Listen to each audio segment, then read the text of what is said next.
ہمارے اس چینل میں خوش آمدید۔ شروع کرتے ہیں آج کی ایک نئی کہانی۔ جب میری بیٹی پیدا ہوئی تو ایک شخص دروازے پر آیا اور میری بیٹی کو دیکھتے ہی بولا، یہ بچی منحوس ہے، اس کی نحوست آپ کے پورے خاندان کو کھا جائے گی۔ اگر اسے 15 سال خود سے دور رکھا تو یہ بخت والی بن جائے گی۔ میرا سسر یہ سن کر بہت پریشان ہو گیا اور فوراً میری گود سے بچی چھین کر اس شخص کو دے دی اور بولے، جب یہ بڑی ہو جائے تو ہمارے پاس لانا۔ وہ آدمی فوراً میری بچی کو اپنے ساتھ لے گیا۔ میں بہت روئی اور گڑ گڑائی مگر کسی نے میری نہ سنی، جبکہ میرے پردیسی شوہر کو مشور کر دیا کہ بچی مردہ پیدا ہوئی۔ اور پھر کئی سالوں بعد میرا شوہر واپس اپنی دلہن کے ساتھ لوٹا اور جب میری نظر دلہن کے آنکھ نشان پر پڑی تو جان نکل گئی، کیونکہ یہ تو وہی میرا نام ریشم ہے۔ میں نے بچپن سے اپنے نام کے ساتھ حارث کا نام سنا تھا۔ یہی نام سنتے سنتے میں بڑی ہوئی تھی۔ وہ میرے بچپن کا منگی تھا۔ ہماری منگنی بچپن میں ہو گئی تھی۔ حارث میرے تایا کا بیٹا تھا۔ وہ اکثر ہمارے گھر آیا کرتا تھا۔ میں دیکھتی تھی وہ جب بھی آتا تھا تو پتہ نہیں کیوں کچھ اکھڑا اکھڑا سا لگتا تھا۔ جانے کیوں مجھے ایسا لگتا تھا کہ جیسے حارث مجھے ناپسند کرتا ہے۔ وہ نہ تو مجھ سے بات کرتا نہ ہی میری طرف دیکھتا۔ مجھے بہت دکھی کرتا تھا اس کا یہ رویہ، اس لیے میں نے کبھی اس سے بات کرنے کی کوشش نہیں کی۔ پھر ایک دن تایا تائی نے اچانک نکاح کا اعلان کر دیا اور نکاح کی تاریخ لینے آ گئی۔ یوں مقررہ تاریخ پر ہمارا نکاح ہو گیا۔ میں رخصت ہو کر سسرال آ گئی۔ دلہن بنی اپنے کمرے میں کافی دیر سے حارث کا انتظار کر رہی تھی، مگر حارث نہیں آیا۔ کافی رات ہو گئی تو تائی، جو اب میری ساس بن چکی تھی، میرے کمرے میں آ گئی اور کہا کہ آج رات حارث یہاں نہیں آئے گا۔ تمہارے تایا کے مشیر نے کہا کہ آج کی رات بہت بھاری ہے تم دونوں کے لیے، اسی لیے وہ کل تمہارے کمرے میں آئے گا۔ رات کافی ہے، تم تھک گئی ہوگی، کپڑے بدل کر آرام سے سو جاؤ۔ یہ کہہ کر وہ کمرے سے چلی گئی۔ میں حیران ہوتی ہوئی اٹھی اور الماری سے سادہ جوڑا نکال کر کپڑے بدل کر سو گئی۔ میرے تایا بہت تو ہم پرست تھے۔ وہ ہر بات میں تو ہم پرستی کرتے اور مجھ سے اجازت لے کر اپنا ہر کام کرتے تھے۔ ہر بات میں ان کو عجیب عجیب سے وہم ہوتے رہتے کہ ایسا نہ ہو جائے، ویسا نہ ہو گیا تو پھر یہ چیز صحیح ہے، وہ چیز غلط۔ عجیب و وہمی سی شخصیت تھی ان کی۔ خیر دوسرے دن حارث میرے کمرے میں آئے تو میں بہت خوش ہوئی، کیونکہ جو مجھے ڈر تھا شاید میں اپنے شوہر کو پسند نہیں، وہ خوف دور ہو گیا۔ حارث میرا خیال رکھتے تھے مگر حارث بہت سنجیدہ رہتے تھے۔ یوں لگتا جیسے وہ کسی پریشانی میں ہیں، کیونکہ حارث بالکل بھی ویسے شوہر نہ تھے جو شادی کے شروع کے دنوں میں نئی نویلی بیویوں کے نخرے اٹھاتے ہیں۔ ان میں ویسے کوئی بات نہیں تھی۔ ہمارے درمیان ایک جھجک سی تھی اور وہ جھجک ختم نہیں ہو رہی تھی۔ 2 ماہ بعد حارث کی دبئی میں نوکری لگ گئی۔ میں اور سب گھر والے بہت خوش تھے۔ میں خوشی سے دبئی جانے کی تیاریاں کرتی رہی۔ مجھے یقین تھا میرے اور حارث کے درمیان جو فاصلے ہیں دبئی جا کر وہ ختم ہو جائیں گے۔ شاید یہاں گھر والوں کی وجہ سے حارث مجھ سے گھل مل نہیں پائے تھے۔ دبئی جانے سے پہلے ہی ایک دن پہلے حارث نے گھر والوں سے کہا، میں نے رات کو ریشم کے بارے میں بہت برا خواب دیکھا ہے۔ یہ سن کر تایا بہت پریشان ہو گئے اور کہا کہ میں اب ریشم کو تمہارے ساتھ دبئی نہیں جانے دوں گا، بلکہ اسے اس گھر سے باہر بھی نہیں نکلنے دوں گا۔ 40 دن تک گھر میں مجھ سے پڑھائی کراؤں گا۔ تایا جو بہت فہمی تھے، خواب سن کر ہی اپنا حکم نامہ جاری کر چکے تھے، اور میں جو حارث کے سنگ دبئی جانے کے خواب دیکھ رہی تھی، وہ سارے خواب آنکھ کھلنے سے پہلے ہی ٹوٹ چکے تھے۔ میں نے حارث سے کہا کہ وہ تایا سے بات کریں اور مجھے اپنے ساتھ دبئی لے کے جائیں، مگر حارث نے کہا کہ ابا نہیں مانیں گے، ان کا فیصلہ پتھر پہ لکیر کی طرح ہے، میں ان سے بات نہیں کر سکتا، تم جانتی تو ہو وہ کتنے وہمی ہیں۔ حارث کی باتیں سن کر میں بہت مایوس ہو گئی تھی۔ خاموشی سے اپنا سامان بیگ سے نکال کر واپس الماری میں رکھ دیا۔ دوسرے دن حارث دبئی چلے گئے۔ یوں ہی اداس دن گزر رہے تھے۔ حارث کا فون نہ تھا مگر وہ صرف اپنی ماں سے ہی بات کرتا، کبھی مجھ سے بات نہیں کرتا تھا۔ میں بھی بہت اداس رہنے لگی تھی کہ اچانک میری زندگی میں بہار آ گئی، جب کچھ دنوں بعد مجھے پتہ چلا کہ میں ماں بننے والی ہوں۔ میں یہ خوشخبری سن کر بہت خوش ہوئی، مگر یہ خبر سن کر بھی حارث نے مجھ سے بات تک کرنا گوارا نہ کی۔ میں جاننا چاہتی تھی کہ ان کو بچے کی خبر سن کر کیسا لگا، وہ خوش بھی ہیں یا نہیں، مگر یہ تو تب پتہ چلا نا جب وہ مجھ سے بات کرتے۔ مجھے آنسو بہاتا دیکھ کر بس تائی اماں ہر وقت مجھے سہارا دیتی کہ نہ رو، جلد ہی حارث گھر آ جائے گا اور تجھے اپنے ساتھ لے کر جائے گا۔ کبھی دل میں شدید خواہش جاگتی کہ کاش میرے پاس کوئی فون ہوتا تو میں بھی اپنے شوہر کے ساتھ دیر تک ساتھ والی رضیہ کی طرح، جس کا شوہر پردیس میں تھا، لمبی لمبی باتیں کرتی۔ ہمارے گاؤں میں کسی بھی لڑکی کو فون رکھنے کی اجازت نہ تھی، اور اگر کسی کے پاس ہوتا تو اسے معیوب سمجھا جاتا تھا۔ مجھے ایسی حالت میں ہر وقت حارث کی کمی محسوس ہوتی تھی۔ مگر نہ حارث آیا نہ فون پہ بات کی۔ جیسے تیسے کر کے میں نے وہ مشکل وقت حارث کے بغیر گزارا۔ کچھ دن بعد میری بیٹی پیدا ہوئی۔ میں بہت خوش تھی، سب گھر والے خوش تھے۔ اگلے دن جب میں ہاسپٹل سے گھر آ گئی، گھر میں خوشیاں منائی جا رہی تھی۔ میرے سسر خوشی میں اپنی پوتی کو گود میں اٹھائے تمام گاؤں میں مٹھائی بانٹ رہے تھے۔ اس دن وہ بہت خوش تھے کہ اچانک دروازے پر ایک ملنگ آ گیا تو سسر نے اسے بھی مٹھائی کا ڈبہ پکڑایا، مگر اس نے فوراً ہی وہ مٹھائی لینے سے انکار کر دیا اور چلا کے بولا کہ یہ بچی منحوس ہے۔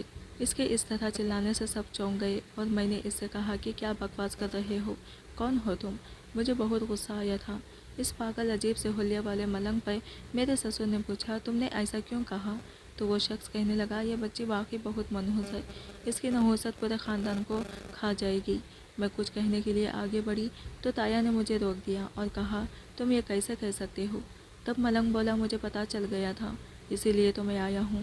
اس بچے کو 15 سال تک گھر سے اور گھر والوں سے دور رکھنا پڑے گا، تب جا کر اس کی نحوست دور ہوگی اور یہ بختاؤ والی بن جائے گی۔ یہ سن کر تایا جو بہت وہمی تھے آگے بڑھے، جھولے سے میری بچی کو اٹھایا اور ملنگ کی گود میں دے کر کہا اسے تم لے جاؤ اور جب یہ بڑی ہو جائے تب واپس لانا۔ یہ سن کر تو میرے سر پہ آسمان ٹوٹ پڑا۔ میں نے ملنگ کی گود سے اپنی بچی چھیننی چاہی تو میرے تایا نے مجھے پکڑ کے روک لیا۔ میں بہت روئی، تایا کے پیروں میں گر گئی، گڑ گڑائی کہ خدا کے لیے میری گود نہ اجاڑو، مگر تایا نہ مانے اور ملنگ کو جانے کا اشارہ کیا۔ ملنگ فوراً وہاں سے میری بچی کو لے کر چلا گیا اور میں روتی ہی رہ گئی۔ جبکہ سسر نے دبئی فون کر کے حارث کو بتایا کہ تمہارے گھر مردہ بچی پیدا ہوئی ہے۔ میں ہر وقت اپنی بچی کو یاد کر کے روتی رہتی اور اس ملنگ کو کوستی رہتی کہ کہاں سے آ گیا میری بھری گود اجاڑنے۔ میں نے اپنی بچی کو تو ٹھیک سے دیکھا تک نہ تھا، بس اس کے پیر کی 2 جڑی ہوئی انگلیاں یاد رہ گئی تھی جن میں کالے رنگ کا ایک نشان تھا۔ دوسری جانب بچی کی موت کا سن کر بھی حارث نہیں آیا اور نہ اس سے فون پر بات کی۔ میں تائی اماں سے پوچھتی رہتی کہ حارث کب واپس آئیں گے، وہ بتاتے کہ جلد آئے گا اور میں اس کا انتظار کرتی رہتی، لیکن وہ ہر بار سب کو کچھ مہینوں میں آنے کا کہہ کر ٹال دیتا۔ میرے مقدر میں بس انتظار ہی لکھا تھا، لیکن حارث نے نہ آنا تھا اور نہ آیا۔ مجھے اس کا انتظار کرتے کرتے کئی عرصہ گزر گیا، مگر اس کے بہانے ختم نہیں ہوئے۔ اب تو میں واقعی حارث کو بھلا چکی تھی۔ میرے سر پر اپنی بیٹی کی جدائی میں چاندی چمکنے لگی تھی اور رو کر آنکھوں تک بینائی بھی کمزور ہو چکی تھی۔ میں ہمیشہ دعا کرتی کہ وہ ملنگ میری بیٹی کو واپس لے آئے۔ نہ جانے وہ کہاں سے آیا تھا جو میری بچے کو بھی اپنے ساتھ لے گیا۔ جو سال گزر رہے تھے تو دل میں دھڑاس آتی جاتی کہ شاید 15 سال پورے ہونے والے پر وہ میری بیٹی کو اپنے ساتھ لے آئے، مگر اب تو شاید 20 سال ہونے لگے تھے نہ ہی میری بچی لوٹ کر آئی جو نہ جانے کس حال میں ہوگی، اور نہ ہی تمام عمر میں نے اپنی اجڑی گود کے تانے سن سن کر ساس سسر کی خدمت میں وقف کر دیے۔ یوں ہی میں اپنی روکھی پھیکی زندگی جی رہی تھی کہ ایک دن اچانک حارث واپس لوٹ آیا۔ اسے دیکھ کر مجھے تو یقین ہی نہیں آ رہا تھا۔ میں اس وقت بہت خوش ہوئی کیونکہ میں نے جو کرب اپنی بیٹی کی جدائی کا تنہا جھیلا تھا، جو آنسو تنہا بہائے تھے، وہ میں حارث کے دامن میں گرانا چاہتی تھی۔ میں اس کا گریبان پکڑ کر اپنے ساتھ ہونے والی ناانصافی کا حساب لینا چاہتی تھی، مگر یہ دیکھ کر مجھے شدید دھچکا لگا کہ وہ اکیلا نہیں تھا، اس کے ساتھ ایک گوری میم تھی جو دلہن بنی ہوئی کسی افسر سے کم نہ لگ رہی تھی۔ اس وقت مجھے اپنا آپ بہت ہی کمتر لگا۔ کہاں میں گاؤں کی اجڑ جاہل سی اور کہاں یہ چمکتی رنگت والی میم۔ تو اس نے دوسری شادی کر لی، یہ سوچ آتے ہی میرے دل میں ایک ٹھیس سی اٹھی۔ میں نے اپنے گرے آنسو صاف کیے اور سر سے پیر تک اس کی دلہن کا جائزہ لینے لگی کہ اچانک میری نظر اس کے پاؤں پر پڑی اور میری آنکھوں کے سامنے اندھیرا اچھانے لگا۔ یہ تو وہی نشان تھے جو جڑی ہوئی انگلیوں پر کالا نشان جو میری بیٹی کے پیر پر تھا، بس یہی ایک نشان ہی تو تھا۔ مجھے یاد تھی اپنی بیٹی کی، یہ میری ہی بیٹی تھی، میں نے اس کو پہچان لیا تھا، تو کیا حارث نے؟ یہ سوچ آتے ہی میرا دماغ پھٹنے لگا، مجھے اپنا سانس اٹکتا ہوا محسوس ہوا۔ اف میرا خدا، یہ میں کیا دیکھ رہی ہوں؟ میں یہ سب برداشت نہ کر سکی اور اگلے ہی لمحے بے ہوش ہو کر گر پڑی۔ حارث اسی وقت مجھے ہاسپٹل لے گیا، جہاں علاج کے کچھ گھنٹوں بعد میں ہوش آیا تو میں تو چلانے لگی، یہ میں کہاں ہوں؟ میں نے اپنے اطراف کا جائزہ لیا تو وہاں حارث کو کھڑا پایا۔ اسے دیکھ کر مجھے سب کچھ یاد آ گیا۔ میں مزیانی انداز میں چیختے ہوئے بولی، بس یہی دیکھنے کو رہ گیا تھا حارث، وہ دلہن، وہ تو ہماری بیٹی ہے۔ حارث نے مجھے چپ کرواتے ہوئے کہا کہ تم گھر چلو صبر کے ساتھ، میں وہاں تمہیں اپنی ساری داستان سناتا ہوں۔ میں دل میں کڑکتی رہی کہ اب کیا رہ گیا سننے کو، یا الہ، یہ سب دیکھنے سے پہلے میں مر کیوں نہ گئی؟ میں نے روتے ہوئے سوچا، گھر پہنچ کر حارث نے مجھے کہا کہ میں آج تمہیں اپنی کہانی سناتا ہوں۔ بچپن سے ابا نے تو ہم پرستی کی وجہ سے میرا جینا حرام کیا ہوا تھا۔ وہ بہت زیادہ وہمی تھے۔ کبھی کہتے آج پیلے رنگ کا کرتا پہن لو، وہ تمہارے لیے موافق رہے گا، کبھی کہتے اس ہفتے لال رنگ کا کرتا پہنو، کبھی کہتے فلاں دوست تمہارے لیے موزوں نہیں ہے، اسے چھوڑ دو، کبھی کہتے آج تمہارا اسکول جانا مناسب نہیں، گھر پر رہو۔ میں ان سب باتوں اور ان کی توہم پرستی کی عادت سے بہت تنگ تھا۔ بچپن سے انہوں نے میری اور تمہاری منگنی کی ہوئی تھی۔ میں جیسے جیسے بڑا ہوتا گیا مجھے اس رشتے سے بیزاری ہوتی گئی۔ میں تم سے تو کیا، ابا کی وجہ سے ابا کے خاندان کی کسی بھی لڑکی سے شادی نہیں کرنا چاہتا تھا۔ میں نے تعلیم مکمل کر لی تو دبئی میں نوکری کے لیے کوشش کرنے لگا۔ میں یہاں نہیں رہنا چاہتا تھا، یہاں سے بھاگنا چاہتا تھا۔ میں نے دبئی کافی جگہوں پر کام کرنے کے لیے اپلائی کیا تھا اور خوش قسمتی سے مجھے ایک جگہ نوکری مل گئی تھی اور 2 مہینے بعد نوکری جوائن کرنا تھا۔ میں نے گھر میں یہ بات بتائی تو فوراً ابا نے میری شادی کا شوشہ چھوڑ دیا۔ میں نے بہت تعویلیں پیش کی کہ میں ابھی نوکری کے لیے جا رہا ہوں، ابھی شادی نہیں کر سکتا، مگر انہوں نے میری ایک نہ ہی سنی اور شادی کی تاریخ طے کر دی۔ مجبوراً مجھے تم سے شادی کرنی پڑی۔ شادی کے بعد میں اپنے کاغذی کارروائی میں لگ گیا، مگر میں تمہیں اپنے ساتھ لے کر نہیں جانا چاہتا تھا۔ اس لیے جانے سے ایک دن پہلے میں نے جھوٹے خواب کی داستان گڑا کر ابا کو سنائی۔ میں جانتا تھا کہ ابا ایسی باتوں پر یقین نہیں رکھتے ہیں، وہ یہ سب سن کر تمہیں میرے ساتھ دبئی نہیں جانے دیں گے، اور یہی ہوا۔ انہوں نے تمہیں گاؤں میں روک لیا اور میں دبئی چلا گیا۔ لیکن میں دبئی اکیلا نہیں گیا تھا۔ کچھ سال پہلے میں شہر کی یونیورسٹی میں پڑھنے گیا تھا۔ وہاں میری ملاقات فائزہ سے ہوئی اور مجھے اس سے محبت ہو گئی۔ پڑھائی مکمل ہوتے ہی میں نے فائزہ سے نکاح کر لیا۔ میں جانتا تھا کہ گھر والے میری شادی تم سے کروانا چاہتے تھے، مگر میں شادی اپنی مرضی سے خاندان سے باہر کرنا چاہتا تھا۔ میں نے گھر میں کسی کو اپنی خفیہ شادی کے بارے میں نہیں بتایا تھا۔ میں گاؤں آ گیا تو میری شادی اچانک تمہارے ساتھ کروا دی گئی۔ میں نے اپنے ساتھ فائزہ کے کاغذات بھی بنوا لیے تھے اور اسے ساتھ لے کر دبئی چلا آیا۔ ہم دونوں بہت خوش تھے، میں ایسی زندگی ہی جینا چاہتا تھا۔ کچھ دن بعد مجھے اطلاع ملی کہ تم ماں بننے والی ہو اور میں باپ، مگر مجھے کوئی دلچسپی نہیں تھی۔ جب تمہیں 4تھا مہینہ تھا تو مجھے خوشخبری ملی کہ فائزہ بھی امید سے ہے۔ میں بہت خوش تھا، مگر یہ خوشی صرف چند دنوں کی ہی تھی۔ کچھ دنوں بعد ہی فائزہ سیڑھیوں سے پھسل کر گر گئی اور اس کا بچہ ضائع ہو گیا، اور ڈاکٹر نے بتایا کہ اب کبھی فائزہ دوبارہ ماں نہیں بن سکتی۔ یہ سن کر فائزہ کئی دن تک صدمے کی حالت میں پڑی رہی۔ اسے کچھ ہوش نہیں تھا، ہر وقت روتی رہتی اور میں اس کی دل جوئی میں لگا رہتا۔ فائزہ کی ایسی حالت مجھ سے دیکھی نہیں جا رہی تھی، اس لیے میں نے اس سے وعدہ کیا کہ میں اپنی پہلی بیوی کا بچہ اسے دے دوں گا، اور یہ سن کر اس کی حالت بہتر ہونے لگی۔ جب تمہیں 9واں مہینہ شروع ہوا تو یوں ہم دونوں ایک پلان کے تحت پاکستان واپس آ گئے، اور میں تمہاری ساری خبر رکھتا تھا۔ جیسے ہی تمہیں بچہ ہوا اور تم ہاسپٹل سے گھر آ گئی، میں نے ایک آدمی کو بھاری رقم دے کر ابا کے پاس بھیجا۔ وہ ملنگ کے بھیس میں آیا اور وہی بولا جو میں نے اسے سکھایا تھا۔ ابا نے اسے بچی دے دی تھی۔ وہ باہر نکلا، گھر کے قریب ہی ہم دونوں میاں بیوی اپنا حلیہ بدل کر غازی میں بیٹھے تھے۔ جیسے ہی وہ آدمی بچی لے کر باہر آیا، میں نے اس سے بچی لے کر فائزہ کی گود میں دی اور گاڑی میں بیٹھ کر گاڑی وہاں سے بھگا کر لے گیا۔